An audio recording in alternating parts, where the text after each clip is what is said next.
Hello, welcome to Global Eye. I'm Parikshit Luthra. Tomorrow, India will face a 50% tariff on its exports to the United States. The Trump administration has notified India about the imposition of additional 25% tariffs and has blamed it on India's oil purchase from Russia. However, US has not penalized China, which is the largest buyer of Russian oil. India's tariff rate is now higher than all of its peers in Asia and the neighboring countries like Vietnam, Malaysia, Indonesia and Philippines all have tariffs in the range of 19 to 20%. Only Brazil and India face the highest tariff rate of 50%. South Africa and China also face levies of 30% currently. China has also levied reciprocal tariffs on the US. So how will this impact India? According to data from the Global Trade Research Initiative, 66% of India's goods exports are set to be impacted due to higher tariffs. Gems, jewelry, textiles, seafood are set to be the hardest hit. The jewelry sector has already warned that 1.7 lakh people could potentially lose their jobs. Trump has imposed 50% tariffs on steel and aluminium worldwide. Now, that's part of the Section 232 tariffs. However, some pharmaceutical products, copper, autos and certain auto components, among others, are exempted from the additional US tariffs. If no steps are taken to reduce tariffs, GTRI estimates that goods exports to the US would be scaled down to nearly $50 billion in FY26 from $87 billion a year ago. That's a decline of nearly 42%. However, GTRI expects India's overall exports to remain largely stable as it predicts a 10% rise in services export to offset the impact of higher US tariffs. Meanwhile, industry bodies from India and US have sought a 90-day pause in a bid to give more room for trade negotiations. Prime Minister Modi has reiterated that will always prioritize the interests of farmers, exporters and MSMEs. मैं आपको बार-बार वादा करता हूं, मोदी के लिए आपके हित सर्वोपरि है। मेरी सरकार लघु उद्यमियों का, किसानों का, पशुपालकों का कभी भी अहित नहीं होने देंगी। We're now joined by former Indian ambassador to the US, Arun Singh. Thank you very much for being with us on the program. Ambassador, is it now certain, now that these tariffs have been notified, is it certain that they will now come to effect and there is not going to be any deal before tomorrow or before 27th August? With Donald Trump, you never know. But, and according to some reports, industry is requesting for, on both sides for some pause in the imposition of tariffs. But other than that, as of now, there's been no clear indication that there will be a postponement or that they would not be enforced. And the US has issued an order to that effect. Therefore, let's see. I think for the moment, we should be prepared for the fact that as of tomorrow, they're most likely going to come into effect and do our plans accordingly. What could possibly break the ice right now? Is there still a window for diplomacy? Look, there's always a window for diplomacy, but I think the way the tariffs have been imposed on India for this additional 25% is part of the domestic politics of Donald Trump. He has projected that he would resolve the Russia-Ukraine conflict in one day, in 24 hours, and then he had this meeting with President Putin. He's come under criticism that he's not been able to take any effective action to resolve the Russia-Ukraine conflict. Also, he has not taken any additional measures against Russia since becoming president. So he's coming under criticism for that. He doesn't want to take any action against China, because China, as you mentioned, imports much more energy than India does, because China has shown countervailing power. And China has imposed reciprocal tariffs, as a result of which, when they had gone above 100% in each case, the US bond market had got destabilized, and Trump gave a 90-day pause. China has also shown countervailing power through imposing export controls on rare earths, critical materials, which US needs badly for its industry. So at this stage, Donald Trump does not want to take any action against China. And so since he was coming under criticism and he felt that he needed to take some action, he's decided to take action against India, levying this additional tariff. Because But Ambassador Arun Singh, wishes- it is also being said, and this is something that External Affairs Minister Jaishankar alluded to, that this cannot be just about Russian oil, because if it was about Russian oil, then why single out India and not go after China? Is there any other reason that is upsetting Donald Trump?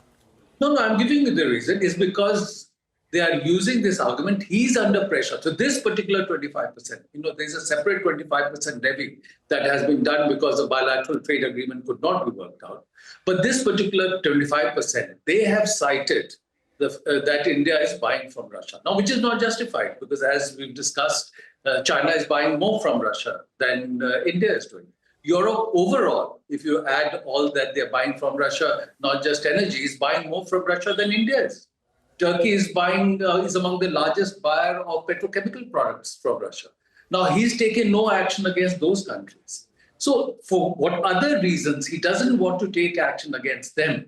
And he needs to show domestically that he has taken some action targeting Russia. So for whatever reason, they've decided that they could take this additional action against India when they're not prepared to take action against other countries.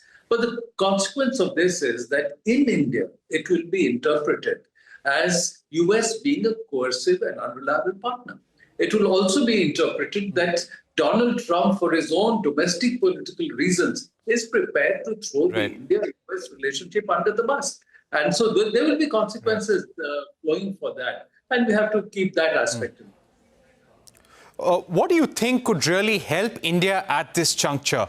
Can India do anything which will help put a pause on these additional 25% tariff? Or you feel that too much water has flown under the bridge now? Ultimately, no. I think ultimately US has to make an assessment that the India relationship is important for them. They've said, if you saw recently, for example, when the new US ambassador to India, his name was announced, in the tweet that Secretary of State Rubio put out, he said India remains one of the most important relationships for Russia, for the United States. So they have to understand that if the India relationship is important to them, then they have to handle India differently. For example, with China, as we've discussed, they have not imposed the additional tariffs. There are reports of Donald Trump possibly going on a visit to China. It can't be ruled out that they will do a trade deal with China because they need that, given, again, the power that China has shown and export control. But despite that, US will remain in a deep economic, technological, and military competition with China. There's no other country that can provide that competition to the US. And US wants to retain its preeminent position globally. Now, if they want to do that, they will need the India partnership because it's the technology partnership with India in many areas that has enabled many US companies to maintain their global lead in innovation. You will hear about 1,700 global capability centers in India. 20% of the global talent in semiconductor design is in India. So if they value the India relationship, they'll have to treat India differently. So when they make that assessment, that they're damaging the US-India relationship and they need to change their approach, that's when things will change. Right. Is there a threat of higher secondary sanctions against India? Currently, we're looking at secondary tariffs, but could there be secondary sanctions as a next step if Trump does not attain success with the Russia-Ukraine war? Look, if they don't attain success with Russia-Ukraine war, they cannot use India as the only leverage. They have to look for other leverages. And again, even from the perspective of US, even from the perspective of Donald Trump's domestic politics, it doesn't make sense for them to impose anything additional. And already in the US, there are voices being raised arguing that this kind of policy of the US is self-defeating. So they have to make that assessment and revise their approach. Right. And finally, I'm sure negotiations are still on. One of the suggestions that have come from industry bodies is for a conversation between Donald Trump and Prime Minister Narendra Modi. There could possibly be a meeting at the UNGA as well. There is no confirmation on whether the PM would be going there to the UN General Assembly. But what is your sense? Will a conversation between the PM and Donald Trump sort out things at the moment? That's really a call for the government to take as to what would be the best way to approach. And even if there is to be a high-level conversation, you have to prepare well for that. Because Donald Trump has shown the proclivity that after conversation, he comes out with a social media post claiming benefit entirely for the US and no benefit for the interlocutor. So that could in itself be challenging. So I think those are things that have to be carefully thought through and worked out. All right. Ambassador Arun Singh, thank you very much for joining us on the program with your view. And you're saying that it's time for the US to make an assessment whether they want to cause long-term damage to the India-US partnership or salvage it at this point. We're taking a break, but don't go anywhere. We'll be joined by Arun Singh, RBI MPC member, to decode the impact of additional tariffs and what will be the monetary policy approach that the RBI should take vis-a-vis the tariffs. That's coming up on the other side.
Hello, welcome to Global Eye. I'm now joined by Arun Singh, Director at Delhi School of Economics and RBI MPC member. Thank you for joining us on the show today. I want to begin by asking you, Professor Singh, that what's the larger impact that you see on India's GDP, economy, India's MSMEs as a result of these 50% tariffs? Thank you, Parikshit, for having me on your show.